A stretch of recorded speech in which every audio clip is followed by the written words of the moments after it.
अब उस फरीदाबाद में रहते सहते मैंने हिसार जेल में प्रार्थना लगवाई।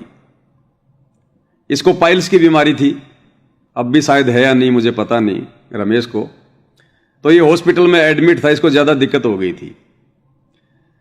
तो उसी समय राजस्थान का एक भगत है मुकेश दास, वो गुरुजी के परिवार के संपर्क में था, मंजू के संपर्क में था, अनारों के संपर्क में था। तो उस मुकेश के माध्यम से भक्तों के ज्यादा कहने पर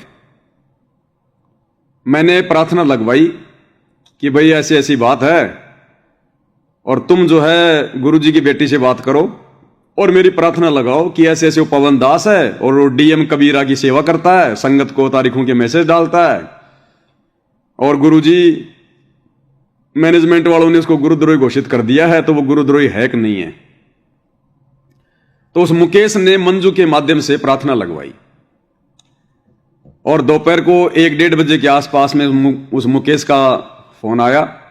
उसने कहा कि भगत जी मैंने आपकी प्रार्थना लगवा दी है और आपकी प्रार्थना का जवाब आ गया है। तो मैंने कहा क्या जवाब है? बोला मेरी बात हुई है मंजू बहन से।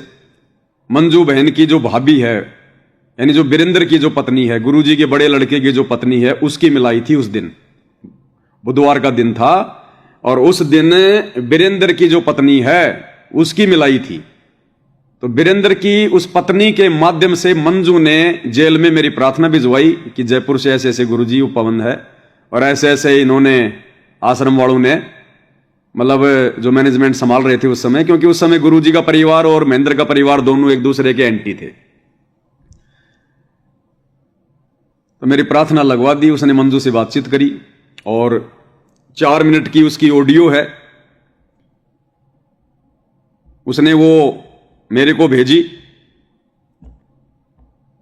फिर मैंने वो संगत में डालनी शुरू कर दी।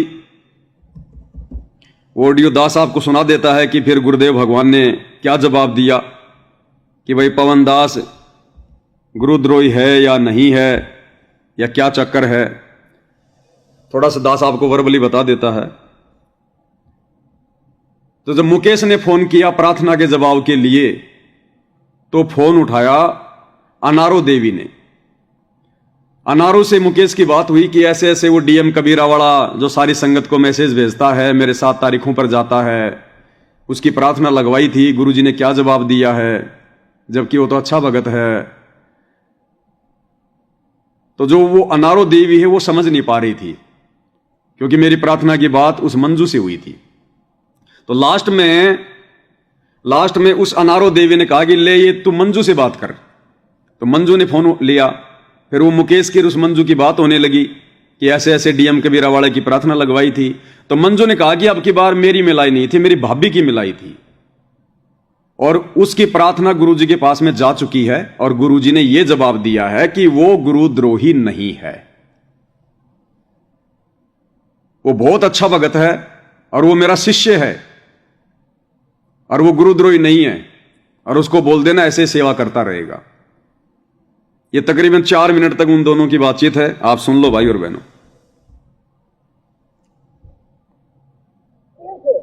तो मैं यही कहना चाहता हूँ, वो डीएम कबीरा वाला मैसेज डाल रहा है आज, तो उसको डालने के लिए हाँ कहे या ना कहें?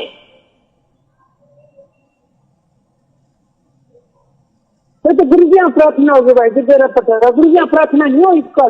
तो आप तो कह रहे थे हो गई थी पहले। तो भाई वो हो गया, बात सुनो। अच्छा। मुन्ना मेरी मिलाई नहीं थी, कल उनकी मिलाई थी, तमन्ना रखी और वो उनके बात नहीं होती। गुरुजी तारीख जल्दी ले गए गुरुजी कल। अच्छा, बुधवार को करते हैं हम परसों। वो क्या फिर वो जो तारीख के मैसेज अभी तक हमारे किसी के पास नहीं पहुंच रहे हैं, वे कब की तारीख है? जब वो डीएम कबीरा डालता है ना तभी संगत तभी संगत को पता चलेगा। हाँ नहीं, वो तारीख के मैसेज वही डालता है। 18 तारीख है ना? 18। हाँ, तो जो वो अगर पवन भगत डालते ना तो ही संगत के पास मैसेज जाते, बाकी ये कोऑर्डिनेटर कोई नहीं डालते मैसेज। अच्छा, कौन नहीं डालता? ना सिर्फ व्हाट्सएप पे डाल देते हैं, बाकी किसी को फोन करते नहीं। जिसके पास व्हाट्सएप नहीं है उसको खबर नहीं होती। तो वो डीएम कबीरा के पास ऐसा मैसेज बना जो हर फोन पे जाता है, वो इनबॉक्स में जो नए व्हाट्सएप चलाता है उसके पास भी जाते हैं। बताओ। अब वो मंजू को फोन दिया। ये थी बात। क्या तारीख बताइए? गुरु जी की 18 तारीख है, 18 की। वो तो है, लेकिन हाँ डीएम वाला बोल रहा है मैं मैसेज डाल दूं क्या ये संगत को?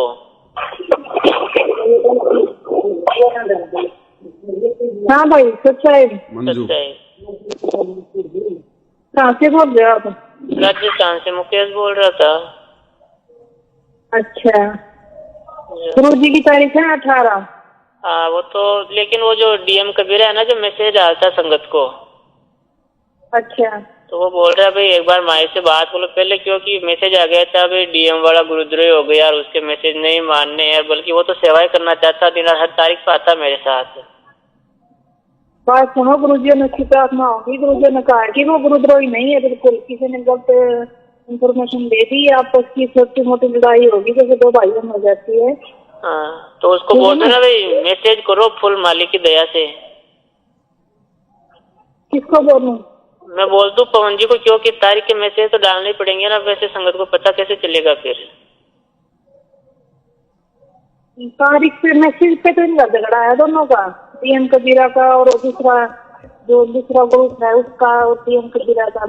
मंजू कह रही है कि वो मैसेज पे तो झगड़ा है इन दोनों का, डीएम कबीरा का और दूसरा जो ग्रुप है, दूसरा कौन सा ग्रुप? महेंद्र वाला ग्रुप है। कि मैसेज को लेकर के तो इन दोनों का झगड़ा है। वो महेंद्र तो कह रहा है कि ये सेवा हमारे को दे दे डीएम कबीरा की, वो पवन उसको दे नहीं रहा, तो मैसेज को लेकर तो इन दोनों का झगड़ा है आपस में। बोल दो पवन जी को, क्योंकि तारीख के मैसेज तो डालने ही पड़ेंगे ना, वैसे संगत को पता कैसे चलेगा फिर? तारीख पे मैसेज पे तो इनका झगड़ा है दोनों का, डीएम कबीरा का और दूसरा ग्रुप है उसका, और डीएम कबीरा का। मैसेज पे तो झगड़ा है। तो जो अभी क्या डीएम कबीरा वाला डाल रहा मैसेज, अभी वो बोला भी एक बार कंफर्म कर लेता भाई, ये तो नहीं गुरुजी ने तो नहीं बोला ना ऐसा, बस ये पूछना था। किसने नहीं बोला? तो गुरुजी ने ऐसे तो नहीं कहा ना वो गुरुद्रोही है, मेरा शिष्य नहीं है? नहीं, गुरु जी ने कहा मेरा शिष्य है, अरे वो गुरुद्रोही नहीं है। अभी प्रार्थना करवाई थी उसने, प्रार्थना करी थी भाभी ने। चलो अच्छी बात है, तो मैं कह देता हूँ मैसेज डाल दो कुछ संगत को, है ना? देख लो भाई आपकी, लेकिन वो गुरुद्रोही नहीं है, अच्छा भगत है। हाँ यही तो है ना भाई, उल्टा मनोबल तोड़े, क्योंकि मेरे साथ आता उल्टा वो संगत को ये करता है सारी को मैसेज डाल के। बिल्कुल सही बात है, वो गुरुद्रोही नहीं है, अच्छा भगत है, बहुत अच्छा परमात्मा है ना। हाँ यही तो लगता है ना, ये एक दूसरे की लड़ाई सबको परेशान करती है। हाँ बिल्कुल। चलो ठीक सकता है जी। अच्छा तो ये क्लियर है भाई और बहनों, मैंने ये प्रार्थना लगवाई और इस प्रार्थना का जवाब भी आया। उस समय गुरुजी का परिवार और महेंद्र का परिवार दोनों एक दूसरे के दुश्मन थे, और मंजू ने साफ साफ बात कह दी कि मैंने मेरी जो भाभी है उसके माध्यम से प्रार्थना लगवाई है, और साफ साफ कहा गुरुजी ने कि वो गुरुद्रोही नहीं है, अच्छा भगत है।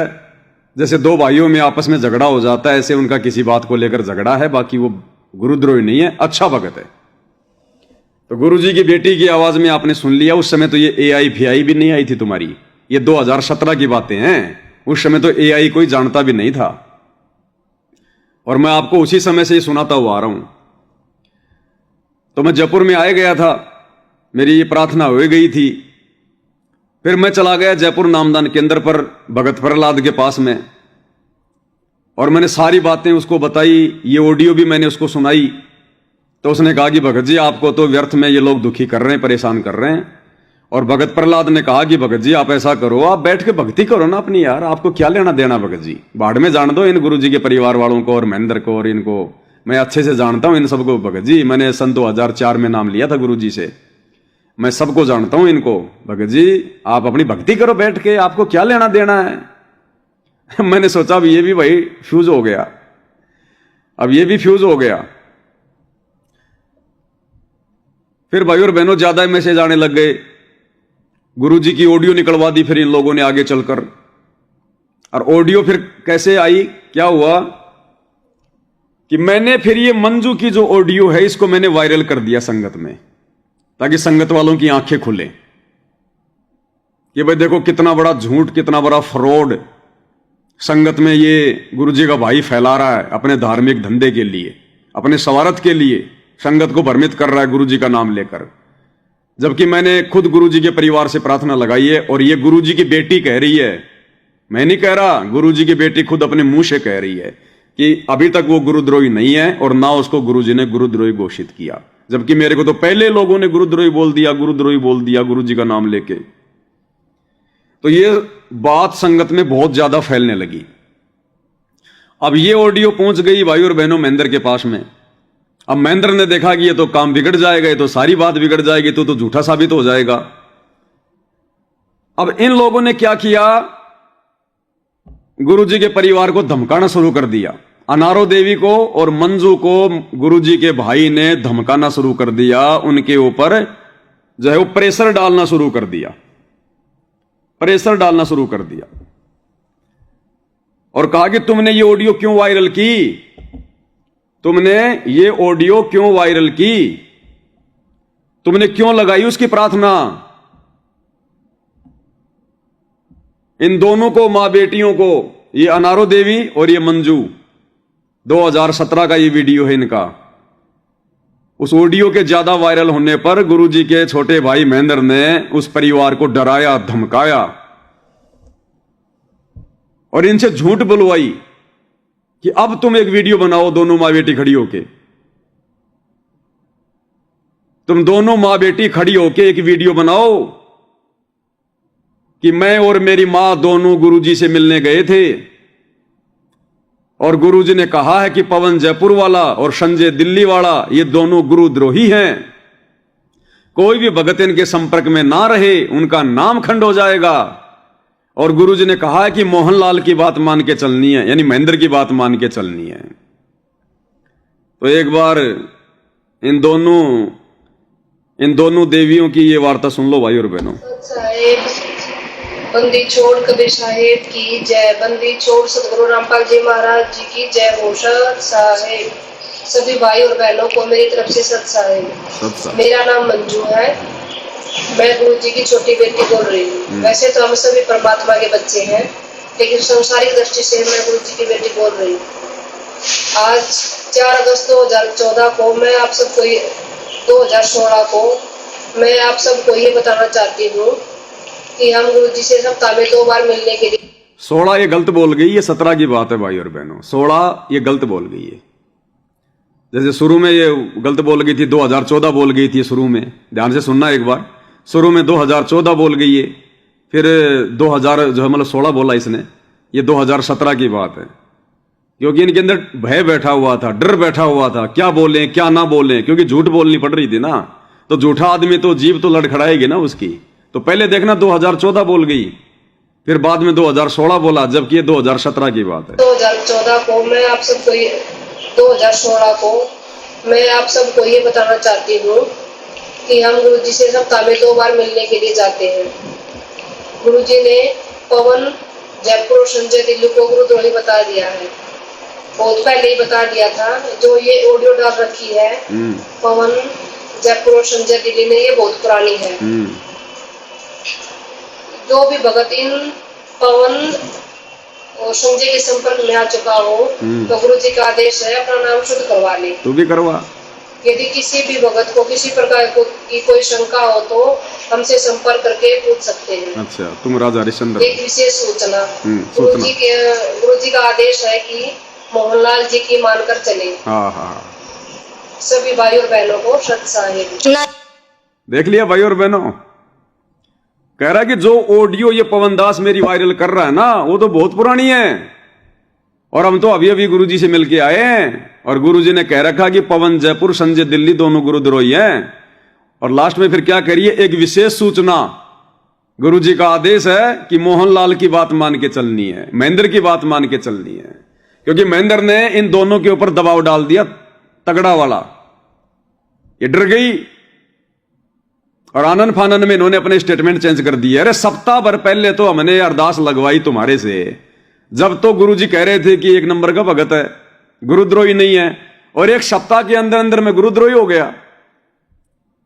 इन्होंने ऐसे झूठ बोला भाई और बहनों, दोनों ने अपने कर्म फोड़े इन्होंने। दोबारा सुन लो एक बार पूरी। साहेब बंदी छोड़ कबीर साहेब की जय। बंदी छोड़ स्पेशल मेरे खिलाफ ये वीडियो बनवाया गया, इनको दीवार के साथ में खड़ा करके, और इनके चेहरे के होश उड़े हुए इन दोनों के, कैसे हाथ जोड़ के खड़ी हैं। वो ऑडियो ज्यादा वायरल हो गई तब महेंद्र ने दबाव बना के, और लास्ट में बोल देना कि महेंद्र की बात मान के चलनी है, तो लास्ट में करिए विशेष सूचना। अब आप समझ जाना भाई और बहनों, समझदार को संकेत काफी होता है। इनको किस कदर झूठ बोलने के लिए मजबूर किया गया है। रामपाल जी महाराज जी की जय भूषण साहेब।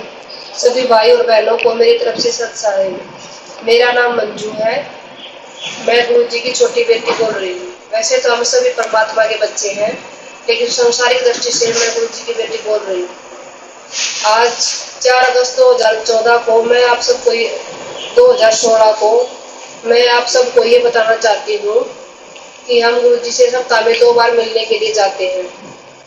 गुरु जी ने पवन जयपुर और संजय दिल्ली को गुरुद्रोही बता दिया है, बहुत पहले ही बता दिया था। जो ये ऑडियो डाल रखी है पवन जयपुर और संजय दिल्ली ने, ये बहुत पुरानी है। जो भी भगत इन पवन और संजय के संपर्क में आ चुका हो तो गुरु जी का आदेश है अपना नाम शुद्ध करवा ले। यदि किसी भी भगत को किसी प्रकार की कोई शंका हो तो हमसे संपर्क करके पूछ सकते हैं। एक विशेष सूचना, गुरु जी का आदेश है कि मोहनलाल जी की मानकर चले। सभी भाई और बहनों को अरे वो नानी रह गई, वो अनारो देवी के भी तो स्टेटमेंट सुनाओ, उसको भी तो सत साहिब करवाओ। नानी बंदी छोड़ सतगुरु रामपाल जी महाराज की जय। ये मेरी माता जी है। हम सभी पूरा परिवार गुरु जी से मिलने के लिए जाता है। सत साहिब। बंदी छोड़ सतगुरु रामपाल जी महाराज की जय। सत साहिब। अब विचार करो भाई और बहनों, विचार करो, मैसेज अगर इस मंजू ने देना था और इसकी मां ने अगर कुछ बोलना ही नहीं था, तो इसकी मां को साथ में क्यों खड़ा किया इसने? इसकी मां को साथ में क्यों खड़ा किया महेंद्र ने कि तू भी खड़ी हो साथ में, तुम दोनों खड़ी हो के मैसेज डालो, झूठ बोलो। भाई इसकी मां ने तो कुछ बोला ही नहीं, तो इसकी मां को क्यों खड़ा किया साथ में? क्योंकि भाई और बहनों, हमने अनारो देवी से भी गुरु जी के पास में प्रार्थना भिजवाई थी, और अनारो देवी को भी गुरु जी ने वही बातें कही कि मैं अच्छे से जानता हूं इन दोनों को, महेंद्र को और उसके बेटे को, इन दोनों बाबू बेटों को मैं अच्छे से जानता हूं इनको, और उस पवन को कह देना मेरा आशीर्वाद उसके साथ में है और वो बिल्कुल जी खोल के सेवा करे। उस मुकेश ने रिकॉर्डिंग कर ली। एक सुदेश बहन है रोहतक से, जो गुरु जी के परिवार के साथ में रहती है, वो सुदेश भी जाती थी गुरु जी की मिलाई पे। तो सुदेश के माध्यम से उस मुकेश ने अनारो देवी से भी गुरु जी के पास में प्रार्थना पहुंचाई। अब इस अनारो देवी को तो बोलना आता नहीं ज्यादा, तो सुदेश ने प्रार्थना का जवाब दिया। उस समय ये इसार में थे, तो सुदेश ने क्या जवाब दिया? क्योंकि 2 बार मेरी प्रार्थना लगी है, ध्यान देना आप इस प्रार्थना पे। पहले लग गई प्रार्थना मेरी मंजू से, गुरु जी ने जवाब दे दिया। दोबारा जब ये अनारो माई लेकर गई प्रार्थना वही, तो आप ध्यान से सुनना इस ऑडियो को। वो सुदेश कह रही है कि भाई ये प्रार्थना तेरी पहले भी लग चुकी है, ये प्रार्थना तेरी पहले भी लग चुकी है, गुरुजी कह रहे थे। तो ध्यान से सुनिएगा भाई और बहनों इसको भी, इसलिए साथ में इसकी मां को भी खड़ा कर दिया गया। सही बहन जी। भाई हाँ बहन। 10 बजे पहले लाल चुकी है तेरी, ठीक है? हाँ पहले हैं? ठीक है, 10 पहले लाल चुकी है। नहीं तो जो कहीं गुरु जी सुन मेरी बात है। गुरु जी ने बोले वह है की चिंता ना माना, कोई सेवा डट कर कराओ, ठीक है? दोबारा बताओ गुरुजन के कहिए, दोबारा बताओ, समझे को नहीं। गुरु जी ने बोले चिंता ना करे, ठीक है? मालिक का आशीर्वाद उसके साथ है, जय बंदी छोड़ की। अच्छा हाँ, अरे वो जो गुरु जी अच्छा करते हो, अच्छा करते हो, उन्हें कौन कहने मैंने पता है कौन किसा है। सही बात है, जय बंदी ठीक है, कहने की बात नहीं होती। सही बात है। मैंने ऐसे ही बोला है, कुछ ने बोला इसलिए हुआ है ये बस कहा सच अपने मुंह पे दोनों बाबू बेटा के बारे में। ठीक है, महेंद्र और उसके बेटे के बारे में गुरुजी ने कहा कि मैं अच्छे से जानता हूं दोनों बाबू बेटों को, वो दोनों ऐसे हैं और वो अपनी सेवा डट के करे, परमात्मा का आशीर्वाद उसके साथ में है। कहने की बात नहीं होती। सही बात है। मैंने ऐसे ही बोला है, कुछ ने बोला इसलिए हुआ है ये बस कहा सच अपने मुंह पे दोनों बाबू बेटा के बारे में। ठीक है, जय बंदी छोड़ की, बिल्कुल सच्ची बात है। हाँ सच्ची बात है, मतलब बात का आज मेरा भाई देखा देर है। हाँ हाँ हाँ ठीक है। ठीक है, मैं झूठ नहीं बोलूँ भाई, ढूंढते जब मैंने नहीं बोला है, तू से वीडियो ले ले भाई उसका जो भी न बोला है तुम एक सुना दे। फिर मैं एक लिख गुजराती बताया, मुझे दो बात इसे पे है ना, मैं गुजराती बताऊंगी ना, गुजराती तो पता चले ये खाऊंगा मेरे बारे बैठे बैठे। तो ठीक है, तो गुरु जी तो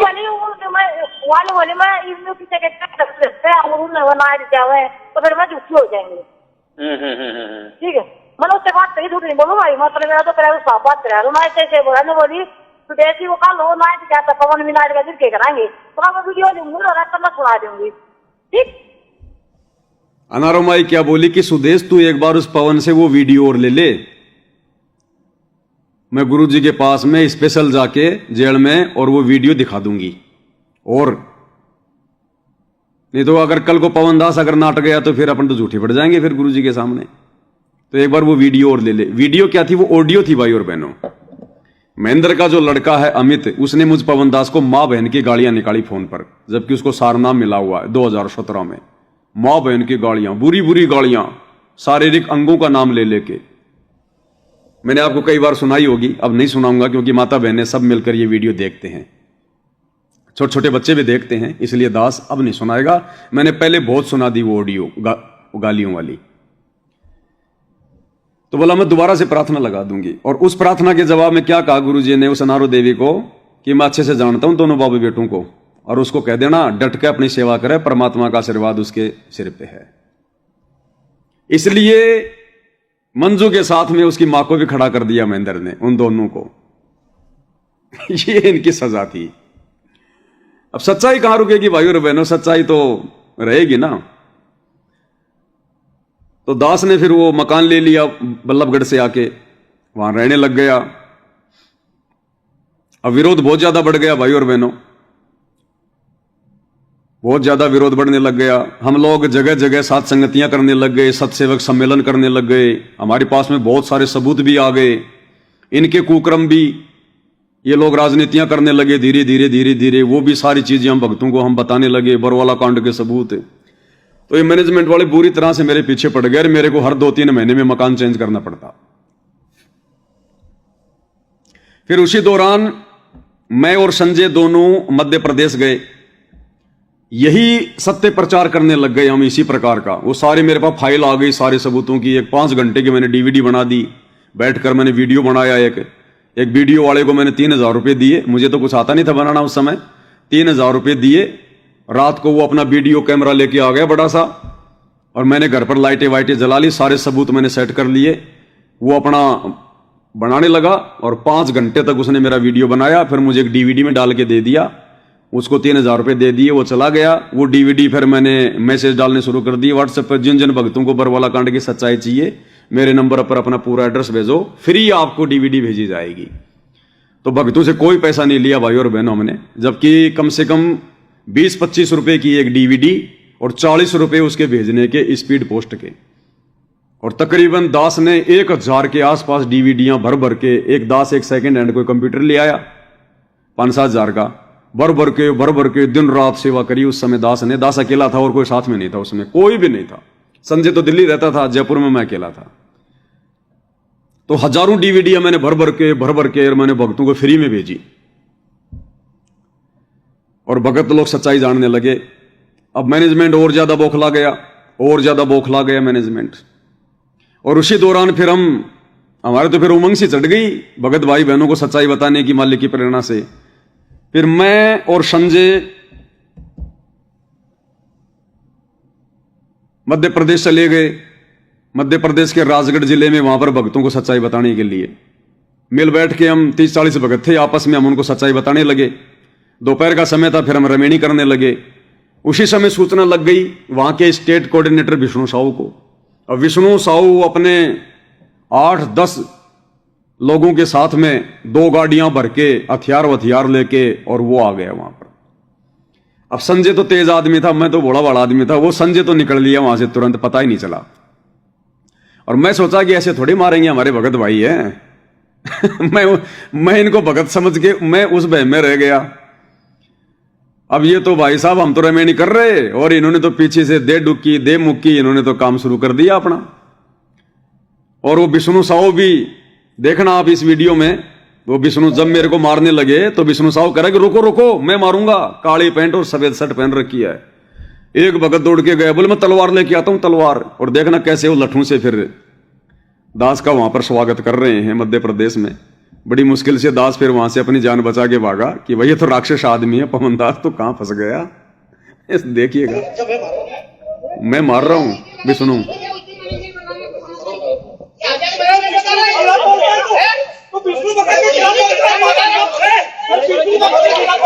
तो विष्णु भक्त के खिलाफ बोलेगा, ये देखो विष्णु मोटा सा मार रहा है, वो मार रहा मेरे को विष्णु साहू स्टेट कोऑर्डिनेटर। ये लठ लेके देखने प्रमोद दास है, हट जा।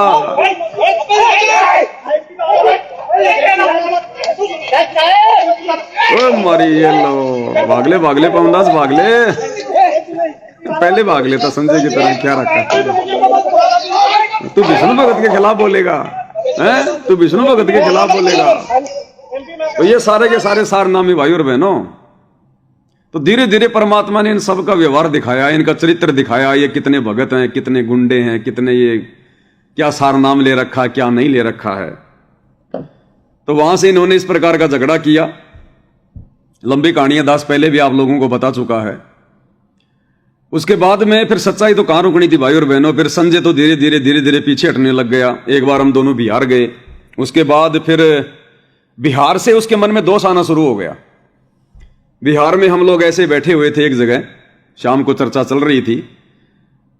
तो इसने मुझे कहा कि तुझे पता है मैं कौन आत्मा हूं, संजय ने। तो मैंने कहा भाई कौन आत्मा हो, मुझे तो क्या पता कौन आत्मा हो। बोला मैं नानक जी वाले आत्मा हूं। अब मैंने भी ज्यादा सीरियस नहीं लिया, मैंने कहा होगा भी नानक की आत्मा, अपने को क्या लेना देना। मुझे ये नहीं पता कि अब इसके मन में दोष आ गया, काल बैठ गया, अब ये पाखंड करेगा। अब इसने देख लिया कि संगत तो समझने वाली है नहीं, संगत तो है मूर्ख। और जिस प्रकार से मैनेजमेंट ने अपना धंधा शुरू कर दिया, वैसे तू भी अपना कोई धंधा शुरू कर ले। अब मुझे इन बातों का आइडिया भी नहीं था। फिर आगे चल के और ये धीरे धीरे ये बातें बोलने लग गया अपने ग्रुपों में, जितने भी लोग थे साथ में। धीरे धीरे तो कई लोग इसके संपर्क में आ गए, सबने स्वीकार कर लिया हाँ कि हाँ ये नानक वाली आत्मा है। लेकिन दास ने स्वीकार नहीं किया, दास इसके विरोध में रहा। और फिर एक दिन मैंने अपनी ऑडियो बना के ग्रुप में डाल दी, जो हमारा ग्रुप था, कि भैया ऐसा है, ये पाखंड करना छोड़ दे, बड़ी मुश्किल से ये सच्चाई आगे जा रही है संगत में। अब तू अगर ये नया पाखंड अगर तू शुरू करेगा तो मैनेजमेंट को मौका मिल जाएगा कि देखो भाई ये कमाल कितना, ये भी अपनी डफली अपना राग। और भाई तू नानक है या तू भीम की आत्मा, इससे क्या फायदा है तेरे को। अगर तू इतनी अच्छी आत्मा होती, अगर तू नानक की भी आत्मा है, अगर तू इतनी अच्छी आत्मा होती तो 650 साल पहले ना पार हो जाता। तूने क्या गलती करी जो तेरा मोक्ष नहीं हुआ। अपनी गलती को देख और अपनी भक्ति कर। तू फिर से गलती कर रहा है, इससे क्या हो जाएगा। लेकिन फिर ये नहीं माना इसके, तो फिर काल बैठ गया सिर पे। फिर ये मेरा भी विरोध करने लग गया। लेकिन दास तो अपनी सेवा में लगा रहा भाई और बहनों। फिर दास एक बार फिर से गया, मध्य प्रदेश के गोहद में गया, भिंड में गया, ग्वालियर में गया, कई जगह पे दास गया। और जहां भी जाता भाई और बहनों, इन मैनेजमेंट वालों को खबर लग जाती और ये अपने लेके गुंडे और आ जाते। अब एक बार ऐसे हम लोग जो है ग्वालियर जाने की तैयारी में थे और वहां पर बड़ी सत्संगति होनी थी। अब मैनेजमेंट वालों को सूचना लग गई, तो मैनेजमेंट वालों ने क्या किया भाई और बहनों, हरियाणा से भी गुंडों की टीम भेज दी। हरियाणा से, उधर से तो वो आ गए वो विष्णु साहू, और इधर से हरियाणा से गुंडों की टीम भेज दी। इधर हरियाणा से भेज दी, बसंत सैनी को भेज दिया। बसंत सैनी के साथ में 4-5 लोग और चले गए लेके गाड़ी। उधर से वो विष्णु साहू आ गया। ये 20-25 लोग वहां इकट्ठे हो गए कि पवन दास का राम नाम सत्य कर दो। आज यहां पर फुल मूड में आए कि पिछली बार तो निकल गया और राजगढ़ से, तो अब की बार उसको जिंदा नहीं जाने देंगे। तो वहां पर ये बसंत सैनी आ गया, रोहतक वाला गांव गांद्रावाला, जिसने 12 अगस्त 2025 को हिसार में पेट्रोल पंप पर मुकेश भगत और मनोज भगत पर जानलेवा हमला किया। ये जो बीच में जो बैठा हुआ ये कोटी पहन के नीली नीली जो शर्ट में, ये बसंत सैनी है। और वहां पर इसके बराबर में जो बैठा वो है विष्णु साहू। विष्णु साहू अपने हाथ में बरवाला कांड की सच्चाई वाली एक पुस्तक दास ने निकाली थी उस समय, भगत भाई बहनों को समझाने के लिए। इस मैनेजमेंट के सारे कुकर्मों का इसमें उजागर था। ये 80 पेज की पुस्तक परमात्मा ने दास से लिखवाई थी, क्योंकि बीच में फिर मैं जयपुर को छोड़कर फिर मैं मेरठ चला गया था अपने बाल बच्चों को लेकर। जयपुर में मेरा ज्यादा विरोध हो गया था, तो मेरठ में चला गया मैं। वहां 2 भगत थे, ओमपाल और सतपाल, उनका ट्रांसपोर्ट का काम था। वो भी जो है वो सत्सेवक थे। उन्होंने कहा कि भगत जी आप यहां आ जाओ, तो मैं वहां चला गया था। तकरीबन 1-1.5 साल मैं वहां रहा। वहां मैंने दही बड़े की दुकान भी कर ली थी, और वहीं से मैंने वो कोरोना वाला वीडियो बनाया था जिसमें मेरे को जेल हुई थी। तो कुछ दिनों बाद में भाई और बहनों ये ओमपाल और सतपाल भी, ये भी आउट हो गए, इनमें भी काल बैठ गया, ये भी मेरे विरोध में आ गए।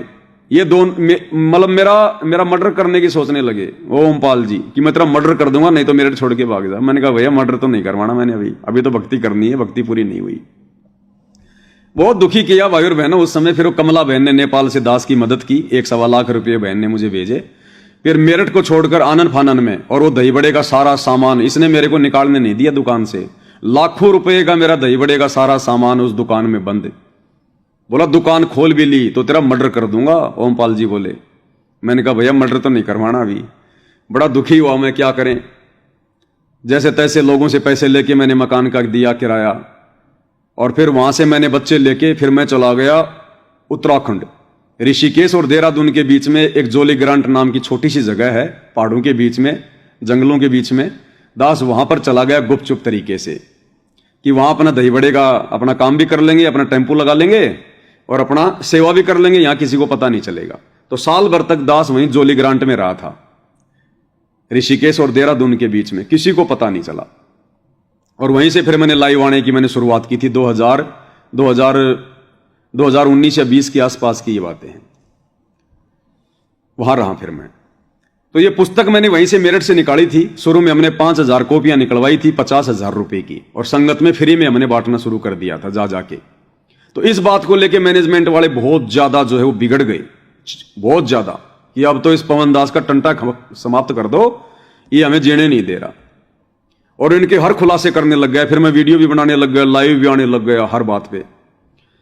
तो ऐसे मैं मध्य प्रदेश में गया हुआ था, ग्वालियर में। जाने से पहले हमारे को सूचना लग गई, हम लोग बीच रास्ते से वापस आ गए। वहां पर ये बसंत सैनी पहुंच गया, जो बैठा हुआ है यहां पर चेयर पर, भक्तों को ज्ञान दे रहा है। इसके बराबर में अभी आप वीडियो चलेगा जब देखना, विष्णु साहू बैठा है, और विष्णु साहू बरवाला कांड की सच्चाई वाली पुस्तक को लेकर वो पढ़ रहा है। अब ये बसंत सैनी अब ये भक्तों को वहां क्या ज्ञान दे रहा है। ये कह रहा है पहले हम मर्यादा में रह के अपनी भक्ति तो कर लें, अरे बाकी बात तो सेवा तो बाद में है, पहले मर्यादा में रह के भक्ति तो कर लें। जैसे कि खुद आज बहुत बड़ी मर्यादा में है ये। और फिर आगे महेंद्र के गुण गा रहा है मैं भक्तों के बीच में बैठ के, भगवान के नहीं महेंद्र के, क्योंकि महेंद्र का खास आदमी है भाई। कह रहा है गुरुजी का हिसार जेल से लेटर आया था, और गुरुजी ने उस लेटर में यहां तक लिखा है कि महेंद्र भगत जी के खिलाफ अगर कोई बोलता है ना जाने कौन से नरक में जाएगा। महेंद्र भगत के खिलाफ अगर कोई बात बोलता है ना जाने कौन से नरक में जाएगा। और 2006 में तो गुरुजी ने महेंद्र भगत जी को नाम तक देने का आदेश दे दिया था। बताओ, अब गुरुजी ने सत्संगों में कभी बताया कि मेरे अलावा कोई और भी नाम देगा? लेकिन चापलूसी की हद होती है भाई और बहनों। 2006 में तो गुरुजी ने महेंद्र भगत जी को नाम तक देने का आदेश दे दिया था। अब बताओ हम महेंद्र भगत जी को गलत कैसे कह सकते हैं? महेंद्र के गुणगान गा रहा है वहां पर, सुनना भाई और बहनों ये, और ये मूर्ख संगत वहां बैठकर इनकी बातें का आनंद ले रही है। परमात्मा ने हमारे को अपना काम दे रखा है, अगर और कोई सेवा मर्यादा में करनी, वो लोगों के बहकावे में ना आकर के अपना काम इतना करते रहे कि अपना भक्ति तो कर लें नियम में रह के। उसके नियम टूट गए हम तो खत्म हो गए। बताओ, नियम टूट गए हम तो खत्म हो गए। अब ये बरवाला, अब ये हिसार के पेट्रोल पंप पर इसने 2 भक्तों को जानवरों की तरह मारा। अब बताओ, इसका नियम थोड़ी टूटा होगा, इसकी मर्यादा थोड़ी टूटी है। कहता है मर्यादा टूट गई, हमारा तो जीवन बर्बाद हो गया, हमारी तो भक्ति बर्बाद हो गई।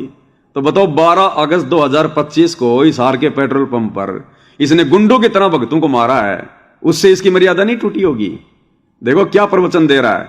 इसलिए परमात्मा कहते हैं, इसलिए मालिक कहते हैं कि करनी तज कथनी कथ अज्ञानी दिन रात, और कुत्ते ज्यों भौंकत फिरे सुनी सुनाई बात। अपना काम इतना करते रहे कि अपना भक्ति तो कर ले नियम में रह के, उसका नियम टूट गया तो खत्म हो गए। सही बात।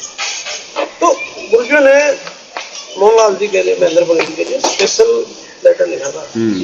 स्पेशल लेटर मोहन के लिए भाई के भगत जी, मैं यहाँ से जो आदेश, वो आदेश भगत जी देखे, अगर वो कैसे एप्लीकेबल हो सकते हैं वो अपने अनुसार कर ले। क्योंकि मैं तो जेल से लिख के दे रहा हूँ, ये मालिक का खेल है। फिर मैं जो आदेश देता हूँ वो बाहर कैसे एप्लीकेबल करने हैं वो भगत जी देखे, उसमें वो चेंजमेंट कर सकते हैं। मतलब वही बातें भाई और बहनों जो मैंने आपको कल ऑडियो सुनाई थी उस नवीन की, कि महेंद्र भगत जी जो आदेश देंगे हमारे लिए गुरु जी का आदेश है, और महेंद्र भगत जी गुरु जी के आदेश को काट भी सकते हैं, चेंज भी कर सकते हैं, और गुरु जी से पूछे बिना भी महेंद्र कोई आदेश देगा तो हमारे लिए गुरु का ही आदेश होगा। और वही बातें ये बोल रहा है। ये सारा एक ही ग्रुप है भाई और बहनों, ये लोग गुरु जी को नहीं महेंद्र को मानते हैं। तो क्या कह रहा है कि महेंद्र उसमें चेंजमेंट भी कर सकता है, महेंद्र ने देखना है। क्योंकि मैं तो जेल से लिख के दे रहा हूँ, ये मालिक का खेल है। फिर मैं जो आदेश देता हूँ वो बाहर कैसे एप्लीकेबल करने हैं वो भगत जी देखे, उसमें वो चेंजमेंट कर सकते हैं। चेंजमेंट कर सकते हैं, महेंद्र भगत जी चेंजमेंट कर सकते हैं, उनमें अपने अनुसार कर सकते हैं, अपने अनुसार।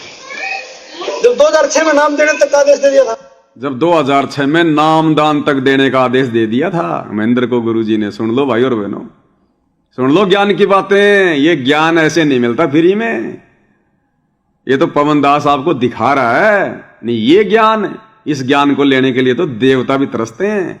ऐसी अनमोल बातें बता रहा है ये। कहते हैं 2006 में तो आदेश तक दे दिया था गुरु जी ने महेंद्र जी को नाम तक देने का है। अब बताओ महेंद्र जी को हम गलत कैसे कहें। और गुरु जी ने तो यहां तक कहा कि महेंद्र के बारे में अगर कोई गलत भी सोचता है ना जाने कौन से नरक में जाएगा। सुनो, वो बाहर कैसे एप्लीकेबल करने हैं वो भगत जी देखे, उसमें वो चेंजमेंट कर सकते हैं। कर सकते हैं, महेंद्र भगत जी चेंजमेंट कर सकते हैं, उनमें अपने अनुसार कर सकते हैं। जब 2006 में नाम देने तक आदेश दे दिया था, बताओ, और अब ये लिख जाए कि जैसा करना चाहे कर सकते हैं, जैसा करना चाहे। तो हम उनको गलत कैसे कह दें? नहीं कह सकते भाई। और गुरु जी ने कहा लटाते थे, जब महेंद्र भगत जी के बारे में जो गलत सोचता है पता नहीं कौन से नरक में जाएगा, कौन से नरक में जाएगा। क्या तक लिखा था गुरु जी ने। मत बोल देना महेंद्र भगत जी के खिलाफ कुछ भी, न जाने कौन से नरक में जाके गिरोगे तुम। देख ला स्टेटमेंट, ये अमृत ज्ञान कभी कभी सुनने को मिलता है, ये कभी कभी।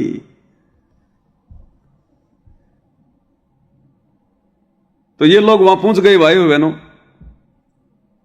अब ये पहुंच गए तो फिर हम तो कहां जाने थे, फिर वहां पर हमने अपनी कोई दे थोड़ी ना कोई तुड़वानी थी वहां पर।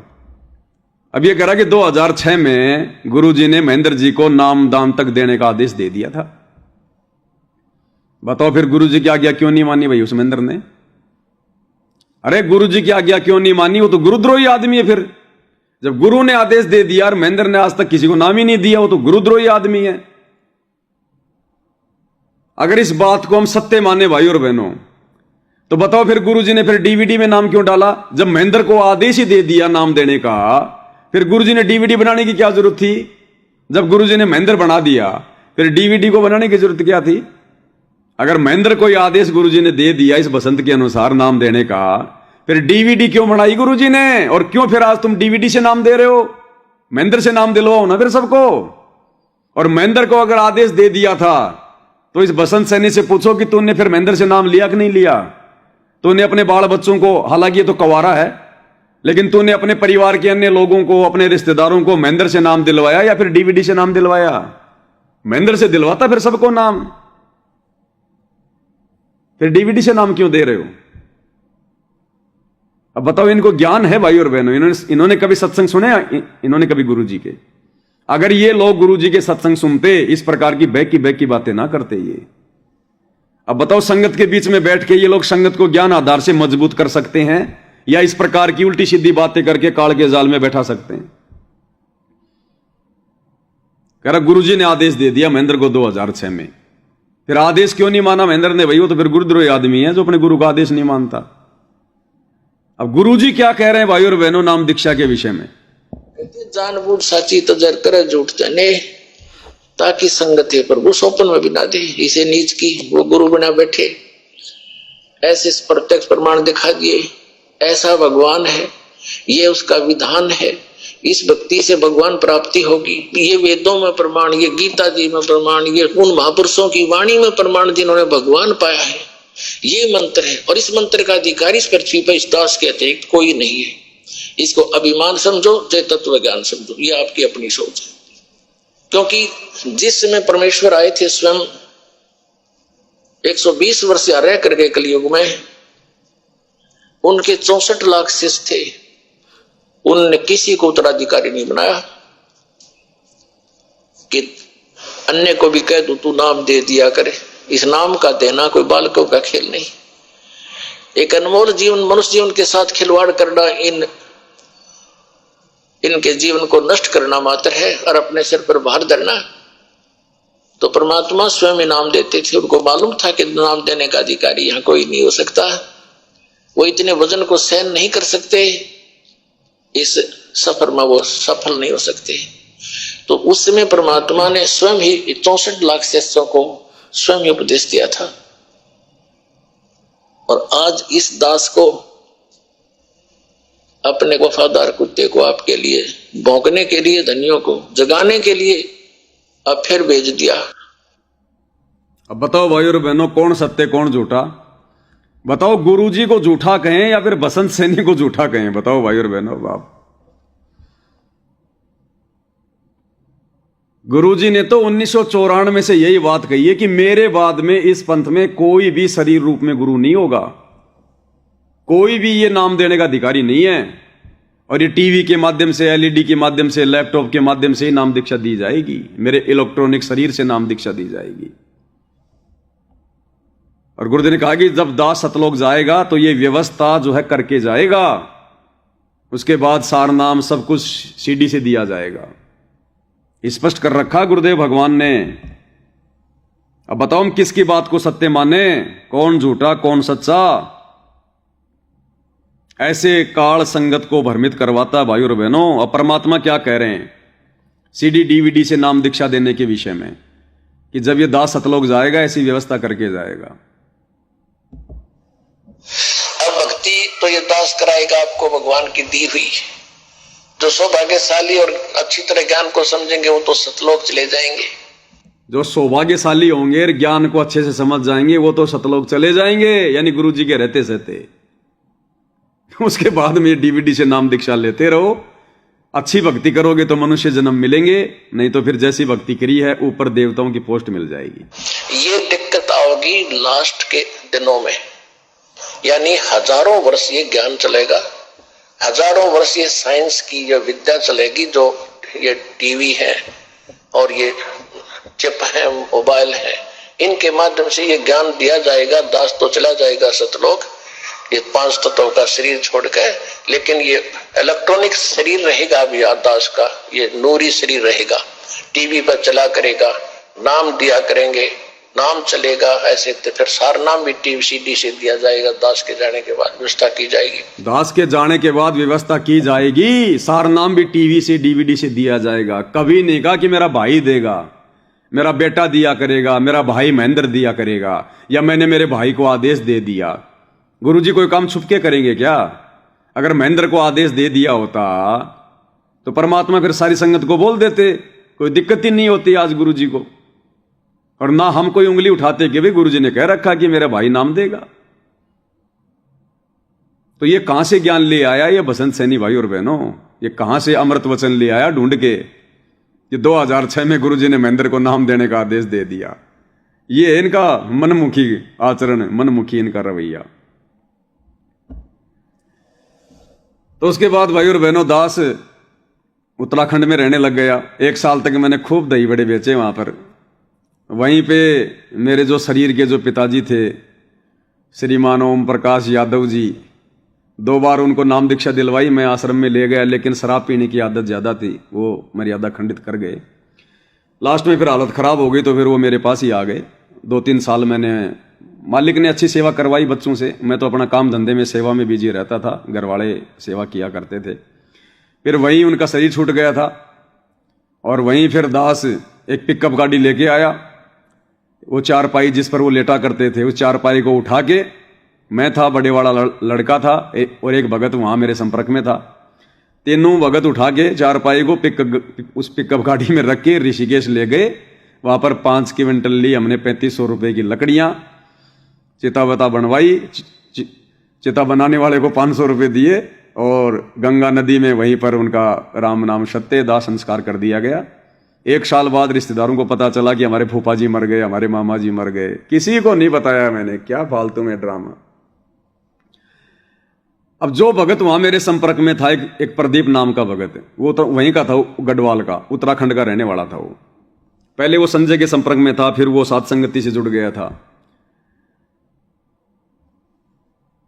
अब भाई और बहनों, वो वहां पर एक ढाबा चलाता था, रोटी का ढाबा हो गया उसका बंद, लॉकडाउन में ज्यादा काम हुआ नहीं, और मेरा दही बड़ा हो गया वहां पर फेमस। मेरा दही बड़ा खाने लोग ऋषिकेश से, उत्तराखंड से, और वहां पर जो घूमने की जगह है वहां पास में ही, क्या नाम है उसका, मसूरी जहां मैं रहता था वहां से केवल 60 किलोमीटर दूर थी। लेकिन मैं कभी नहीं गया मसूरी, ना कभी अपने बच्चों को ले गया, कभी नहीं, हमारे दिमाग में नहीं आई कभी कि हम कभी घूम के आए। तो मसूरी तक के लोग आते थे मेरे पास में दही बड़ा खाने स्पेशल, और पैक करवा के लेके जाया करते थे। और परमात्मा ने वो धंधा भी उस समय बहुत बढ़िया चलाया। महीने का खर्चा फिर्चा काट के 1 लाख रुपया मेरी बचत होती थी, जबकि 20-25 हजार रुपये मेरे घर का खर्चा था, किराए का मकान, सारा सब कुछ। जिन जिन से मैंने उधार लिए थे परमात्मा ने ज्यादातर सबके चुकती करवा दिए थे 1 साल में। अब वहां वो जो वो प्रदीप भगत था उसका ढाबा हो गया बंद, और मैंने कहा कि भगत जी तू भी एक टेम्पू बनवा ले मेरी तरह, और दही बड़े बनाने सिखा दूंगा तेरे को, बिरयानी बनाने सिखा दूंगा, तो भी बेच ले। तो उसने 75,000 रुपये में एक पुराना टेम्पू लिया, 30-40 हजार रुपये की पीछे बॉडी बनवाई ऋषिकेश से, और मैंने उसके टेम्पो के चारों तरफ पोस्टर बनवा के सतगुरु दही बड़ा दही पतासी लिख के और उसको बता दिया कि ऐसे बनता है। और मेरे बराबर में मैंने उसकी गाड़ी लगवा दी, क्योंकि मेरे मन में कोई दोष नहीं था भाई और बहनों, मेरे बराबर में मैंने गाड़ी लगवा दी। लेकिन लोग तो मेरे पास आते थे दही बड़ा खाने के लिए, अब वो इतने अच्छे नहीं बना पाता था, और फिर उसका व्यवहार भी ठीक नहीं था, वो बिल्कुल आमने सामने हो जाता था। तो कई बार तो पिटते पिटते बचा वहां लोगों से।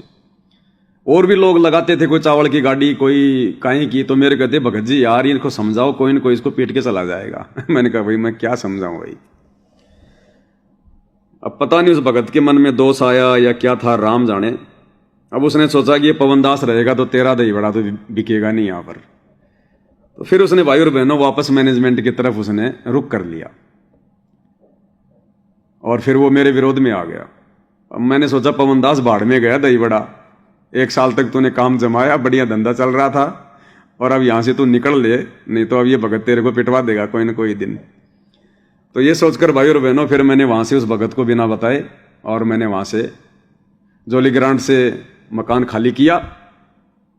लॉकडाउन का समय था, बड़ी मुश्किल से वहां ही दूसरा मकान मिला पास में। 2-4 महीने उस मकान में रहा। फिर सोचा कि यहां रहेंगे तो भगत को तो पता चलेगा, क्योंकि गाड़ी तो लगेगी, फिर जो दही बड़ा खाने आएंगे वो कभी न कभी तो इसको बताएंगे कि वो तेरा भाई वहां लगाता है, तेरा भगत। तो फिर मैं आ गया वहां से हरिद्वार में मैंने 6-7 हजार रुपये का 2nd मंजिल पे एक मकान लिया। ये जो है ना, ये श्री राम शर्मा वाले, जो श्री राम शर्मा वाले हरिद्वार में है, इनके जस्ट पास में मैंने वहाँ, जो इनका आश्रम है वहाँ पर बहुत बड़ा, वहाँ मैंने मकान ले लिया किराए पर। और हरिद्वार में मैंने रबड़ी कुल्फी का और दही बड़े का काम शुरू किया। और तकरीबन मैं 7-8 महीने या साल भर तक मैं वहाँ रहा। उससे पहले जयपुर में मेरी पिटाई हो चुकी थी, वो बात मैं थोड़ी भूल गया था। वीडियो मैंने आपको कई बार दिखाया। जयपुर में ये बसंत सैनी और इसके साथ में 8-10 जो गुंडे लोग थे वो एक गाड़ी में भर के आए और जयपुर में ये लोग मेरी पिटाई करके गए थे इसी बरवाला कांड वाली इस पुस्तक को लेकर कि तो ये पुस्तक क्यों बेच रहा है, चल हम तेरे को गुरुजी से मिला देते हैं। मैंने कहा नहीं मिलना भैया, आएंगे तब मिल लेंगे, और पहले खूब मिल लिए, अब तो सेवा करेंगे। तो फिर ये लोग धोखे से मेरे को जानवरों की तरह मार के गए थे। वीडियो मैंने आपको कई बार दिखाया भाई और बहनों, वो पिटाई वाला। शायद अब होगा तो मैं आपको हल्का सा दिखाऊंगा, नहीं तो आप जी कई बार देख चुके हो उस वीडियो को।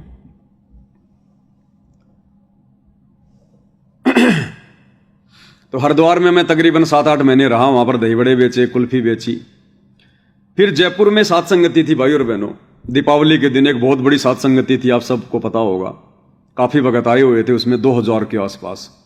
और वो कजोड़ भगत जी के घर पर थी वो सात संगति, जहां कजोड़ भगत जी रहते थे किराए पर। उस मकान में बराबर में एक प्लाट खाली था मकान मालिक का। तो वहां पर हमने 3 दिन की दीपावली पर सर्दियों के समय सात संगति रखी थी, शायद ये 2020 की बात है। तो दास भी आ गया, फिर उधर से बच्चों को लेकर आ गया मैं, सामान मेरा वहीं था मेरा वहां पर हरिद्वार में, खाली मैं सात संगति में आया था। आ गया तो 3 दिन सात संगति चली। राजस्थान के अजमेर से, किशनगढ़ से रामदेव भगत जी भी आए हुए थे। रामदेव भगत जी का जो बड़ा जो लड़का था, जो शायद डॉक्टर है वो पटना में, वो मेरे संपर्क में था। उनका छोटा लड़का, उनका बड़ा लड़का, उनकी भगतमती, रामदेव भगत जी का साड़ा था एक, मार्बल का काम करता है वहीं पे किशनगढ़ में, वो सारे आए। और आपस में इन्होंने बैठकर एक सलाह करी कि पवन जी को हम अपने साथ ले चलते हैं किशनगढ़ में, वहां इनको कोई दिक्कत नहीं आने देंगे, कुछ नहीं करेंगे मैनेजमेंट वाले, क्योंकि उनका फौजी दिमाग था। तो मेरे को इन्होंने कहा कि भगत जी आप आओ एक बार बैठो। तो मैं इनके बीच में बैठ गया, रामदेव जी थे, 2-4 और थे ये। इन्होंने कहा कि भगत जी आप कहाँ रह रहे हो? मैंने कहा ऐसे ऐसे रह रहा हूं मैं। क्या काम कर रहे हो? मैंने कहा दही बड़े का काम है। बोला आप जी किशनगढ़ आ जाओ, हमारा ढाणी में हमारा मकान जो है खाली पड़ा हुआ है और आपको कोई दिक्कत नहीं होगी, वहीं पे आप अपना काम भी कर लेना। अब मैंने सोचा भाई ठीक, अपने भगत भाई हैं, अगर बुला रहे हैं तो ठीक है, क्या दिक्कत है। तो ये सोचकर फिर मैंने फाइनल कर दिया। एक बार उनके साथ आके मैं उनका मकान देख गया, उनके गांव में ढाणी में। और फिर मैं अपने बच्चों समेत वापस चला गया हरिद्वार। वहां से फिर मैंने 21,000 रुपये में मैंने गाड़ी बुक करी, एक बड़ा ट्रक, और सारा सामान मैंने उसमें डलवाया, बच्चों को बैठाया, और मैं अपना टेम्पू लेके, टेम्पू मैंने वहीं बेच दिया था। फिर टेम्पू मैंने 60,000 रुपये में वहीं मैंने बेच दिया था हरिद्वार में, और सारा सामान डाल के बच्चों को लेके फिर मैं सीधा अजमेर के किशनगढ़ में आ गया, रामदेव भगत जी के घर पर। तो रामदेव भगत जी ने फिर बाद में एक लैट्रिन बाथरूम भी बनवाया वहां पर अपने एक ढाणी में, और अच्छे से इन्होंने हमारे को रखा, कोई दिक्कत नहीं। 5-10 हज़ार रुपये इन्होंने हमारी हेल्प भी की, ये भगत जी भैया आए हो। उस समय मैं संगत से कोई सेवा वगैरह नहीं लिया करता था, 2020 तक कोई पैसा नहीं लिया मैंने किसी से भी, अपना काम दाम करके सारा काम करते थे। तो 5-10 हज़ार रुपये इन्होंने दिए कि भाई रख लो, इमरजेंसी में काम आ जाएंगे। और हर प्रकार से उनकी जो भक्तमती है, बहुत ही मतलब मददगार स्त्री है, बहुत अच्छा बोलना चलना, बहुत बढ़िया। उनके लड़के ने भी मेरी 1 लाख रुपए की मदद की थी, क्योंकि अपने जो रणजीत भगत जी हैं, जिनसे मेरठ वाले ओमपाल जी को मैंने 4 लाख रुपए दिलवाए थे, फिर ओमपाल जी ने वो 4 लाख रुपए दिए नहीं, उल्टा मारने की धमकी देने लगे। तो फिर वो पैसा मेरे को देना पड़ा, काम उन्होंने लिया, अब देना मेरे को पड़ गया, क्योंकि मैं बीच में पड़ गया था। रणजीत भगत जी फिर मेरे पीछे लग गए, बोले मैं क्या जानूं उसको, तूने कहा तब दिए मैंने। अब वो मेरे को बहुत दुखी करने लग गए, जहां भी सात संगति में जाऊं रामचंद्र उसको वहीं भेज दे। वो रामचंद्र जी के संपर्क में आ गए रणजीत भगत जी। अब जहां भी मैं सात संगति में जाऊं वहीं वो आ जाए, वो दिक्कत में हो गई, ये तो आज से टेंशन हो गई। ऐसे फिर जोधपुर में सात संगति थी सुजाराम भगत जी के घर पर, वहां हम सभी गए हुए थे, मैं कजोड़दास जी सब गए हुए थे। उस समय कजोड़दास जी फिर संपर्क में आ लिए थे। तो वहां सात संगति थी 2 दिन की, वहां पे रणजीत भगत जी आ गए। इधर से ये रामदेव भगत जी, उनका जो बेटा था बड़ा वाला बिहार से, वो भी आया हुआ था, और मैं किशनगढ़ आ गया था उस समय। तो रामदेव भगत जी की गाड़ी में बैठकर हम सब गए थे। उस समय तक हमने गाड़ी नहीं ली थी, तो उस गाड़ी में बैठ के हम सब वहां चले गए। वहां रणजीत भगत जी आ गए, भंडारा वंडारा कराया, फिर आपस में मिल बैठ के बातें हुई। तो डिस्कस ये हुआ कि ये पवन दास हर महीने तेरे को 10,000 रुपये देगा, हर महीने तेरे को 10,000 रुपये देगा। एग्रीमेंट हो गया, बात पक्की हो गई। तो रामदेव भगत जी का लड़का 1 लाख रुपये लेके आया था। बोला भगत जी आप ये सेवा है। मैं वह सेवा के रूप में दो, देख मैं लूंगा नहीं, उधार दे तो दे दे। बोला ठीक है। मैंने उधार 1 लाख रुपये लिए और मैंने वो 1 लाख रुपये उसको दे दिए वहां पर, रणजीत भगत जी को 50,000 या शायद 1 लाख रुपये शुरू में दिए थे मैंने, और बाकी मैंने कहा भगत जी यार महीने एग्रीमेंट हो गया, 10,000 रुपये आपके खाते में डाल दूंगा। बोला ठीक है। ऐसे कर करके और अभी मुश्किल से साल भर पहले उनका हिसाब पूरा हो गया, रणजीत भगत जी का हिसाब हो गया पूरा। अब भाई और बहनों, दास सात संगति में वहां रहा किशनगढ़ में, 2-4 छोटी मोटी सात संगतियां हुई। उसके बाद मुझे तो पता भी नहीं चला भाई और बहनों किस बात को लेकर रामदेव भगत जी मेरे से खफा हो गए, नाराज रहने लगे। पता नहीं क्या बात थी, मैंने उनकी कोई बात नहीं मानी या क्या था, कुछ ऐसा मैटर था, मुझे पूरा ध्यान नहीं है। उनका बड़ा जो लड़का था वो भी मेरे खिलाफ हो गया, और बड़े लड़के ने सोचा कि अब मैं 1 लाख रुपए कैसे निकालूं। तो उन्होंने झूठ बोला और कहा कि भगत जी मुझे मेरे लड़के की फीस भरनी है और मुझे आप 70,000 रुपए आप किसी भी प्रकार से एक बार आप मुझे मतलब उधार दो, आपको मैं 15 से 20 दिन में वापस लौटा दूंगा मेरे तनख्वाह मिलते ही। तो मेरे मन में तो कुछ था ही नहीं ऐसा। तो मैंने जो है कजोड़ भगत जी से लिए मैंने पैसे कि भगत जी ऐसे ऐसे उसको देने हैं, बाद में मैं आपको दे दूंगा। तो कजोड़ भगत जी ने मुझे शायद पता नहीं 50,000 रुपये 70,000 रुपये ऐसे कुछ दिए, कुछ मेरे पास थे। तो 1 लाख रुपए मैंने उसके लड़के को दे दिए। मुझे नहीं पता कि उसके मन में दोष आ गया था, ये लोग मेरे को यहां से निकालना चाह रहे थे, मेरे मन में नहीं था। हाँ वो बात ये थी भाई और बहनों, सात संगति थी बहुत बड़ी किशनगढ़ में। हमने परमिशन वगैरह भी ली थी थाने से, लेकिन फिर ये मैनेजमेंट वाले आ गए सारे, राजस्थान के स्टेट कोऑर्डिनेटर OLD सारे आ गए, गंगानगर वाले पवन OTB वाला ये सारे आ गए, सारी बीमारी इकट्ठी हो गई। हम लोगों ने बूंदिया बांदिया बना लिए रामदेव भगत जी के घर पे, वीडियो डालने शुरू कर दिए कि भाई उनके खेत में है, बड़ी सात संगति है। नेपाल तक के भाइयों ने अपनी टिकट करवा ली थी। अब डायरेक्ट ये लोग SP के पास गए और इन्होंने सात संगति कैंसिल करवा दी कि साहब ये लोग गुरुद्रोही हैं, हमारे गुरुजी का आदेश है, पता नहीं क्या क्या दिखाया उसको पुलिस वाले को, बड़ा अधिकारी था। पुलिस वाले का फोन आया रामदेव जी के पास में कि आप लोग आओ। रामदेव जी मेरे को लेकर वहां गए, DC ऑफिस या कहाँ गए, SP था या क्या था। वहां देखा तो ये सारे मैनेजमेंट वाले खड़े, सत्साई भी नहीं किया ढंग से इन्होंने हमारे से। और वहां जाकर अंदर बातचीत हुई तो फिर उसने कैंसिल कर दी कि नहीं नहीं मैं पहले इसकी जांच करूंगा, ये क्या है क्या नहीं है, अभी सात संगति नहीं होगी तुम्हारी ये वो।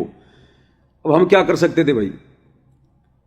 तो हमने कहा कि साहब देखो बहुत सारे लोग रास्ते में हैं, अब ठीक हम ज्यादा लोगों को तो नहीं कहेंगे, लेकिन जो लोग आ रहे हैं कम से कम उनको तो अब वापस थोड़े कहेंगे। तो बोला ठीक है, जो आए उनको खाना वाना खिला के वापस निकाल देना। तो ऐसा करके और कुछ एक भगत भाई आए 60-70, उनको खाना वाना खिला के इस प्रकार से हमने किया। अब तीसरे दिन भाई और बहनों फिर आ गई पुलिस, मैनेजमेंट वाले फिर आ गए लेकर पुलिस की, ये तो सात संगतियां कर रहे हैं, अभी तक इन्होंने मामला समाप्त नहीं किया। अब जब पुलिस आई उस समय आरती चल रही थी, दास भोग की आरती कर रहा था माइक में। तो पुलिस वाले बोले ये क्यों पवन, हाँ बोले यही है। उस समय तो वो चले गए और बाद में मैनेजमेंट वाले थाने में पहुंच गए। तो थाने से फोन आया कि भाई इस पवन दास को लेके आओ। अब मैंने सोचा कि भाई मामला बिगड़ सकता है, ये मैनेजमेंट वाले आए हुए हैं और तेरे को पकड़ के अंदर कर देंगे, सेवा रुक जाएगी। उस समय हमने वो गाड़ी भी निकलवा ली थी, वो टाटा सफारी। तो मैं और कजोड़ भगत जी दोनों गाड़ी में गए हुए थे, या कजोड़ जी और नाथू जी शायद अपनी मोटरसाइकिल लेकर गए हुए थे। तो जैसे ही वो हुआ तो पवन दास तो वहां से निकल गया भाई कि भगत जी मेरा रहना तो यहाँ ठीक नहीं है। तो पवन दास तो वहां से निकल लिया लेके वो सफारी गाड़ी और अपनी किशनगढ़ में कहीं रोड के किनारे खड़ी कर दी। उधर से कजोड़ भगत जी भी निकल लिए कि भाई पवन के पास फिर तेरा ही नंबर दूसरा। तो अचानक से परमात्मा ने ऐसा मेल बिठाया, हम दोनों वहां मिल गए। तो कजोड़ भगत जी ने फिर अपने बच्चे को फोन किया, वो भी सात संगति में गया हुआ था, बच्चा मोटरसाइकिल ले गया और हम दोनों उस गाड़ी में बैठ के जयपुर आ गए। अब उधर से फोन आवे मेरे पास में थानेदार का, उसका कहाँ हो तुम, आ क्यों नहीं रहे। मैंने कहा साहब मैं तो जयपुर आ गया। अब फिर रामदेव भगत जी का फोन आया, तुम क्यों नहीं आ रहे, क्या है, क्योंकि वो रामदेव पे दबाव बना दिया उन्होंने पुलिस वालों ने। तो हम जयपुर पहुंच गए। इस बात को लेकर वो रामदेव भगत जी नाराज हो गए और बहुत सारे भगत कह रहे थे भाई भंडारा भी ढंग से नहीं होने दिया वहां भक्तों का, और बेचारों को रात को निकाल दिया गया। कोई बात नहीं। 2-4 दिन बाद फिर मैं वापस किशनगढ़ गया। कुछ नेपाल के भाई बहन आए हुए थे, हमारे सेवाराम भगत जी भी थे छत्तीसगढ़ से, झारखंड से, कहाँ से हैं वो भी आए हुए थे, करीबन 40-50 भक्तों को लेकर। और मैं तो उनकी ढाणी में रामदेव भगत जी के घर पर उन भक्तों के साथ में, और कुछ भगत यहाँ रामदेव भगत जी के यहाँ रह गए, जिनमें नाथू जी कई भगत थे। अब रामदेव भगत जी तो अपने घर पर जलेबी बना बना के खा रहे हैं, खीर बना बना के खा रहे हैं, और उधर भक्तों के पास में भी नहीं भेज रहे। जबकि होना यह चाहिए था कि अगर खीर जलेबी बनी थी तो 5 किलोमीटर दूर उनकी ढाणी थी जहां पर मैं रहता था, जहां बहुत सारे भगत थे, तो सबके लिए बनानी चाहिए थी। लेकिन उधर उन्होंने कोई सामग्री नहीं भेजी, मन में द्वेष पाल लिया और खीर जलेबी बना बना के और इन्होंने खाई वहां पर। मैं को कोई बात नहीं, चलो कोई बात नहीं, खीर जलेबी से क्या हो जाएगा।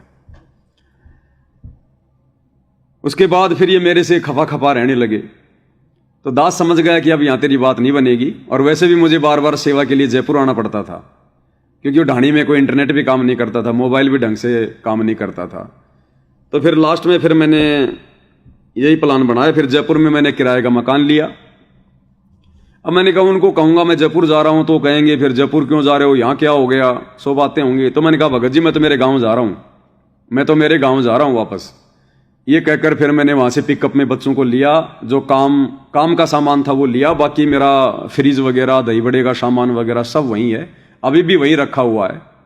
ना उन्होंने कहा कि तू ले जा और ना मैं गया लेने। एक बार कजोड़ भगत जी ने बात की थी रामदेव जी से कि भगत जी पनु भगत जी का सामान दे दो, अपना काम धंधा शुरू कर ले। बोला नहीं वो आएगा तभी दूंगा। फिर मैं कभी गया ही नहीं। फिर ना उन्होंने आज तक कभी कहा भाई तेरा सामान ले जा। वो 50-60 हजार रुपए का सामान है मेरा। कुछ एक पैसे रामदेव भगत जी के छोटे लड़के ने मुझे दिए थे, 30-35 हजार रुपए सेवा में दिए थे, मैंने सेवा में लगा दिए। बाद में उन्होंने फिर वो 30-35 हजार रुपए धोखे से ले लिए, पता नहीं क्या कुछ कह के लिया उन्होंने, मेरे को उधार चाहिए वो चाहिए, बाद में उन्होंने रख लिए। मैंने कहा ठीक है भैया तुमने मकान किराया काट लिया अपना, और क्या है, 5-6 महीने रहे, 5,000 रुपए के हिसाब से मकान किराया हो गया पूरा अपना। मतलब मन में दोष आ गया था उनके, तो फिर रहना फिर उचित नहीं था फिर। और फिर एक बार जयपुर में छोटी सी मनोज भगत जी के घर पर साथ संगति थी। अब पहले तो मैंने रामदेव जी को कहा तो उन्होंने मना कर दिया कि मैं नहीं जाऊंगा, और फिर मैं उधर से निकल गया लेके गाड़ी अकेला।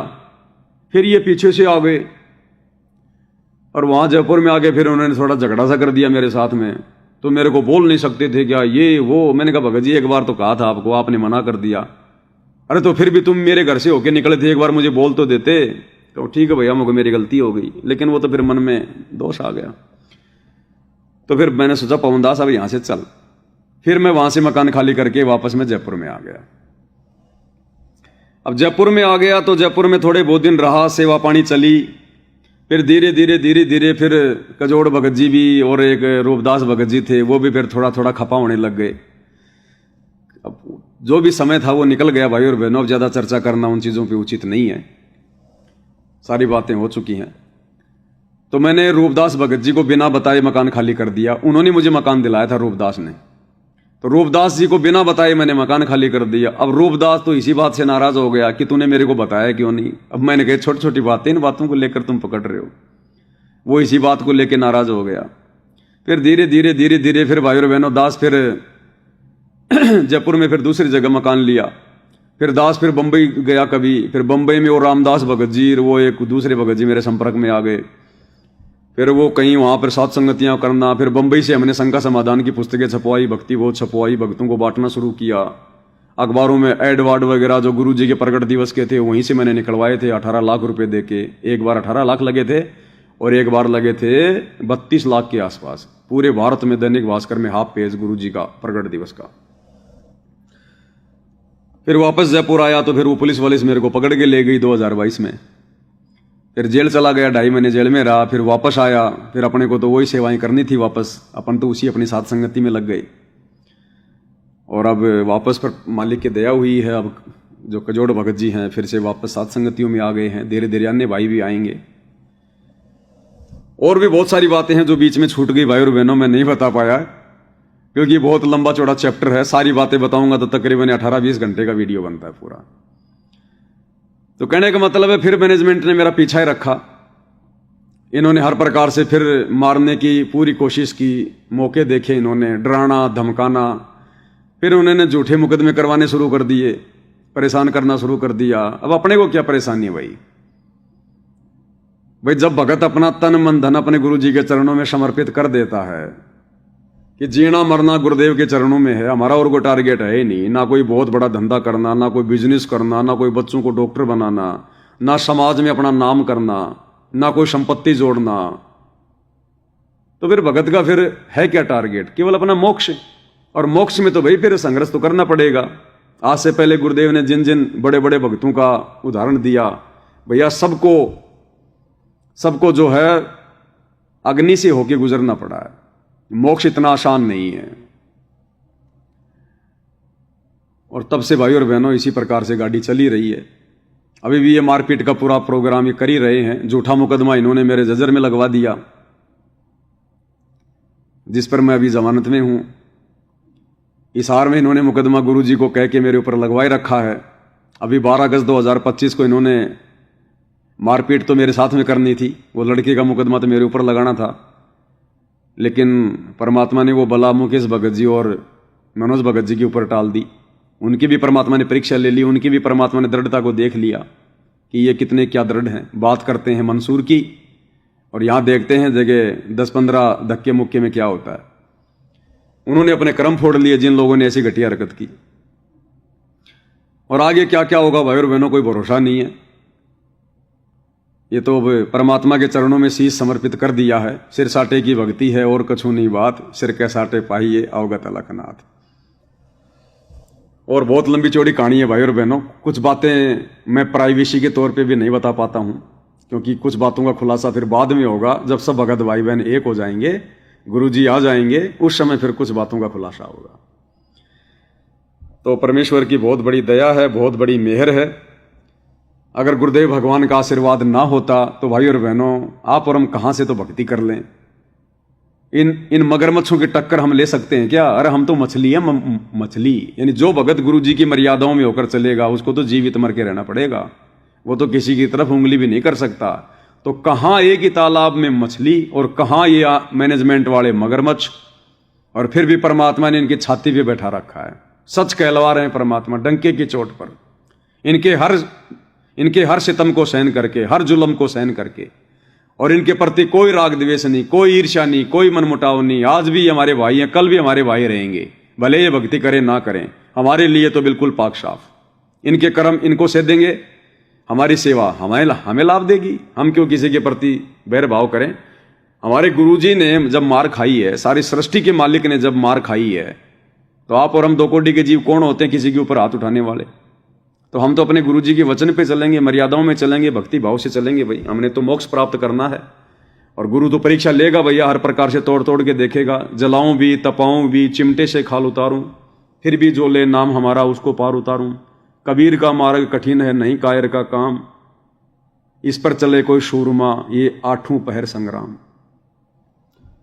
तो इतना आसान थोड़ी है। इसलिए तो गरीबदास जी कहते हैं, सूली ऊपर सेज सुनो रे झुमकरा। ये खांडे की भक्ति है, खांडे की धार है ये। तो भाई और बहनों, गुरुदेव भगवान की रजा रहेगी, उनका आशीर्वाद रहेगा,